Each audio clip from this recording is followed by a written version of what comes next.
Mwite Clapton Kiboke cyangwa se umwite Mugisha Emmanuel, uyu ni umwe mu banyarwenya bafite amazina aremereye cyane hano mu ruganda rw'imyidagaduro mu Rwanda. Ngo ibi ni ibintu yakunze akiri muto cyane, ngo ndetse kandi umuhamagaro wo kubikora watangiye kumwakiramo akiri umwana muto, aho yakundaga kureba filimi z'abanyarwenya bagiye batandukanye. Kugira ngo uyu musore abashe kwandika izina rye mu banyabigwi bakora urwenya mu Rwanda, ngo byamusabye byinshi birimo impano, umurava, ikinyabupfura, kwihangana ndetse no guhozaho. Uyu munsi rero muri kiganiro tugiye kurebera hamwe amateka y'umugabo wavuye mu rugo se na nyina nyuma yo kumubwira ko diplome ye itagura umunyu ndetse kandi nta nicyo imaze. Ngira ngo mwese murabizi, ubundi abantu benshi nyine iyo bakirangiza ishuri usanga bakunze guca muri situation zitaboroheye, cyane cyane iya mbere yo kubana n'ababyeyi.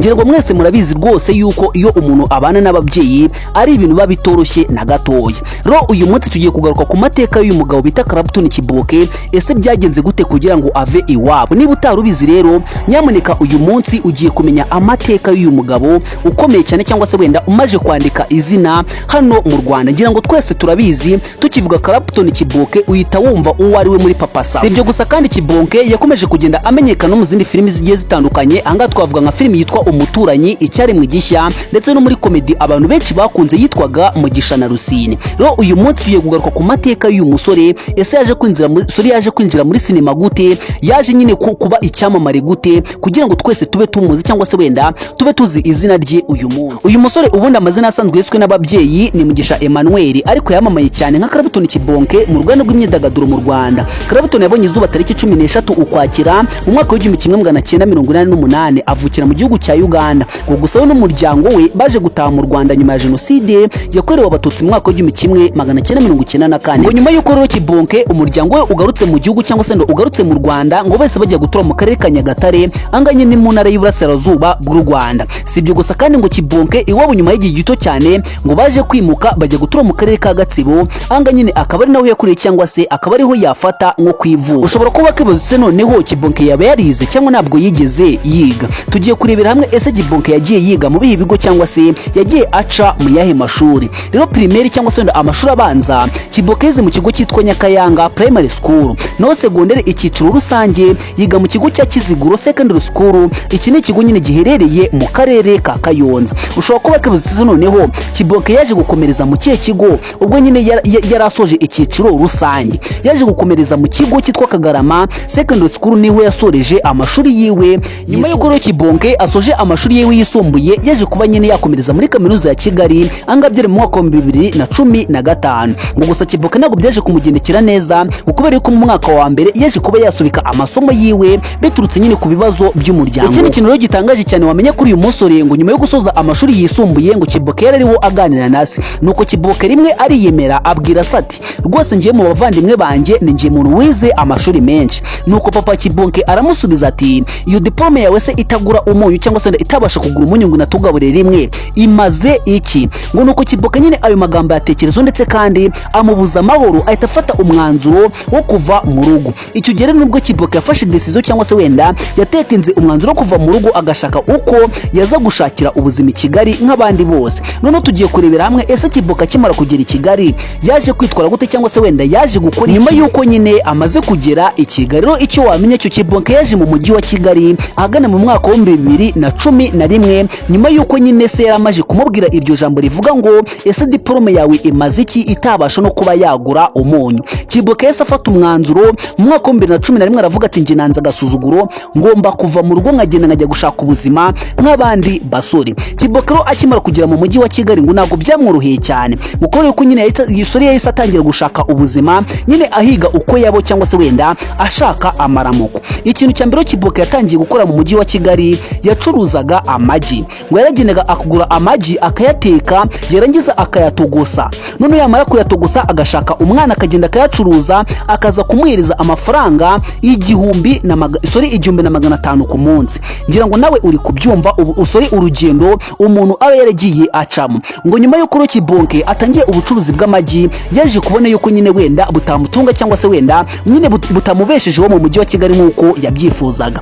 Ngo afata umwanzuro wo kubusubikanye, cyangwa se kubuvamo, none ajya mu bucuruzi bw'amatelefone ku iposta mu mujyi wa Kigali. Nyine yese afata umwanzuro wo gucuruza amatelefone mu mujyi wa Kigali. Kiboke mu mwaka wa 2012 yaje kurwara, nyine agitangira gucuruza amatelefone yagize ikibazo cy'uburwayi, ararwara araremba, nyine biba ngombwa yuko ajya mu bitaro. Kiboke amaje gufatwa n'ubwo burwayi, ngo nyuma amaje kuvurwa gakira yaje gusubira iwabo ku ivuko mu karere ka Gatsibo, nyine kugira ngo yongere kwisuganya azabane kugaruka mu mujyi wa Kigali. Rero Kiboke yasubiye iwabo, ariko mu mwaka wa 2013 Kiboke yaje kugaruka i Kigali, ahita afata umwanzuro noneho wo gucuruza amasahane mu mujyi wa Kigali mu nyubako izwi nka City Town. Rero ahangano niho Kiboke yaje kuba yatangiye kugenda agira amahirwe yo kuba nyine yagenda ahura n'abantu benshi bagiye batukosori bakomeye, niho yagize n'amahirwe yo guhura n'umuntu abasha kuba noneho yamwereka uburyo nyine ashobora kwinjira mu banyarwenya cyangwa se wenda muri entertainment. Ushobora kuba kwibaza uti se noneho Kiboke yaje kwinjira gute muri sinema nyarwanda, ninde wamwinjijemo muri icyo gihe? Kiboke umugabo wa mbere wamubonyemo ngo Imana idasanzwe ni umugabo witwa Ramajane Joshua. Uyu mugabo ngo niwe wamubonyemo Imana idasanzwe, aramubwira ati nyamara iyi mpano yagutunga, iyi mpano hari ikintu yazakugezaho, yazaguhindura ubuzima. Ngo Kiboke muri icyo gihe ntabwo yabyumvaga, ngo dore yuko nyine nubwo yatekerezaga ko ashobora kuba afite iyo mpano yo gusetsa abantu. Ngo umugabo nyine yamusabye yuko yazamutumira rimwe mu kiganiro yakoraga kuri televiziyo, noneho akamufasha nyine akamufasha kumupromotinga cyangwa se kumwamamaza. Ngo nuko Kiboke nyine nawe mu kubyakira vuba yese abyemera rwose ajye. Ngo rero ikintu gitangaje cyane, ngo ku nshuro ya mbere Kiboke akijya muri icyo kiganiro, ngo abantu benshi baramukunze cyane, ni nawe yahise atangira kugira amahirwe yo kuba yagenda amenywa n'abantu benshi bagiye batandukanye, harimo ba Seburikoko, nyine ari nabwo yese abona amahirwe yo gukina muri Seburikoko. Nyuma y'uko rero uyu musore agaragaye kuri televiziyo bwa mbere, ngo yaje kwishimirwa n'abatari bake, ndetse kandi ngo rwose abona resulta nziza cyane, ngo dore yuko abantu benshi bakomeje kugenda bamubwira bati ufite Imana idasanzwe, rwose hari ikintu ushoboye ndetse kandi ushobora guhereza abanyarwanda. Rero nyuma y'aho ngaho nibwo yaje kugenda akora ibikorwa byinshi bigiye bitandukanye, aho yaje gukina muri filime ya Seburikoko. Ngira ngo mwese murabizi, twese turamuzi, ni nawe twamumenye akenshi. Ikindi cya kabiri agiye akora indirimbo nyinshi zigiye zitandukanye, ahangaha harimo nk'iyitwa wenda ngo muri Yesu, harimo gufata telefone ndetse n'izindi nyinshi cyane. Rero Clapton Kiboke yaje gukomeza kugenda nyine arino kuzamura izina rye, ndetse kandi arino guhindura ubuzima bwe, kubera ko murabizi mwese nyine buriya iyo umuntu abonye amahirwe rimwe gusa mu buzima agomba guhita ayabyaza umusaruro. Sibyo gusa kandi Kiboke mu mwaka wa 2018 yaje gukora ikintu biti ibitangaza, aho yaje gushinga inzu ifasha abanyarwenya. Sinzi niba kino kintu uri uracyumva. Umuntu yatangiriye hariya hepfo nyine hamwe iwabo bamupingaga, ariko noneho ageze ku ibyo bintu byose. Urumva situation zose yagiye acamo, starago zose yaciyemo, ariko arakomeza ararwana, arakomeza arihangana, yumva yuko nyine agomba kuba mu mujyi wa Kigali mu bibi ndetse mu bibi no mu byiza. Soro abantu benshi tugomba kubiharanira, tugana kurwanira ikintu dushaka kugeraho. Kiboke rero yaje kuba yashinga inzu ifasha abanyarwenya. Angangira ngo mwese murabizi, hari umusore muzi witwa ngo 50K Etienne ndetse n'uwo bita Japhet Mazimaka. Abo basore bose bazamutse muri bigomba guhinduka kubera uyu musore bita Kiboke cyangwa se Mugisha Emmanuel. Rero buriya mu buzima tubamo bwa buri munsi, iyo wihanganye ugategereza ugakora ukabuza icyo ushaka, ibintu byose ubigeraho. Niba kino kiganiro cyagufashije, nuze kugenda udakanze like. None ngiye kubwira ese Kiboke mu rukundo yaje none kuba yamenyana n'umugore we gute, uzwi nka Nambara Jack cyangwa se Mutoni Nambara Jack, baje kuba bamenyana ryari, ese baje kuba babana nyine mu wuhe? Mbere ko dukomeza rero kambanze mubwire akandi kantu gato cyane utaruzi kuri uyu musore. Mu mwaka wa 2024 Kiboke yaje kuba yafungura restaurant iherereye hari Nyamirambo, anga nyine ni mu mujyi. Nyuma y'ibyo kandi noneho tugiye kurebera hamwe ese Kiboke yashatse cyangwa se wenda yubatse urugo ryari. Kiboke yashinze urugo mu mwaka wa 2018, nibwo yafashe umwanzuro wo kubakana urugo by'igihe kirekire n'umukunzi we witwa Nambara Mutoni Jack.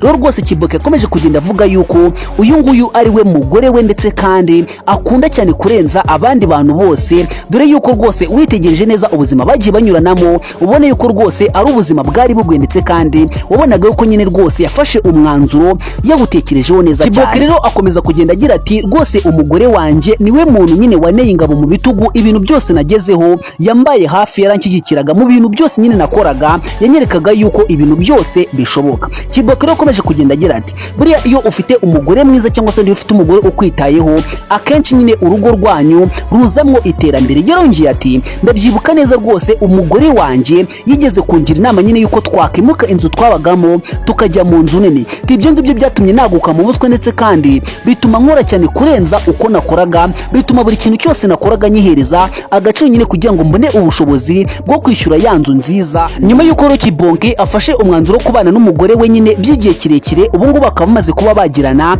abana bagera kuri batatu. Ushobora kuba kibaza se noneho Kibonke mu buzima bwe busanzwe abayeho gute, cyangwa se wenda afana iyihe kipe? Kibonke bavuga yuko n'umufana ukomeye w'ikipe ya Manchester United yo mu Bwongereza, ikipe avuga ko akunda cyane ndetse kandi kurenza ayandi makipe yose. Ikindi kandi bamenya kuri uyu musore ngo nuko buriya Kibonke ngo ni umuntu ukunda ubuzima bw'ibanga cyane, nyine ngo iyo ageze ku kintu nyine ngo ntabwo abashaka kugaragaza nyine yuko icyo kintu yakigezeho, ngo abashaka yuko nyine ibikorwa byivugira kurenza amagambo. Nyine ngo ni umuntu ugira ibintu by'ibanga cyane, cyangwa se ni umuntu nyine ukunda ibintu biri security kurenza ibindi bintu. Inkuru y'ubuzima bwa Kibonke kuva hasi kugera abaye icyamamare yabera urugero abakiri urubyiruko. Bamwe bumva ko bacitse intege kuko ibyo barimo gukora bidahise bitanga umusaruro, ahubwo akababera isomo ko kugira ikinyabupfura, impano, umurava ndetse no kudacika intege bigufasha gukabya. Reka nkubazeho akabazo gato cyane uri buze kunsubiza uciye hasi muri comment. Ese iyi video ni ikihe kintu wigiyemo, nirihe somo ukuyemo wumva nyine rizagufasha muri ubu buzima? Ikintu ngamije ngiye kujya mbakora ibiganiro ariko ndebe amateka y'abasitari babandi dushobora kwigiraho, babandi nyine dushobora gufatiraho isomo ry'ubuzima. Ngewe isomo nakuyemo ni kiba ngo iyo usoje kwiga akenshi ababyeyi bawe kubana nabo babigoye. Sometimes uzaca mu rugamba nyine bazagusuzugura, bazakubwira ibintu byinshi ugomba gukora kandi wenda utanabikunda, ariko ugomba kuba strong, ugakomera, ukamenya icyo ushaka kugeraho ndetse kandi rwose ugasenga Imana kugira ngo ibyo bintu ubigereho. Ijambo rikomeye cyane nakwemo riravuga ngo iyo diplome yawe se imaze iki, itagura n'umunyu, itabasha kutugura n'umunyu. Abantu benshi dufite diplome ariko zidafite icyo zitumariye. Sora urumva nyine nta muntu uzaguhereza agaciro igihe cyose ufite agaciro, ufite ikintu cy'agaciro ariko kidafite agaciro. Sinzi niba iryo somo rihora ryumva. Igihe cyose ufite ikintu kidafite gifite agaciro ko kidafite agaciro, nta kintu kiba kikumariye.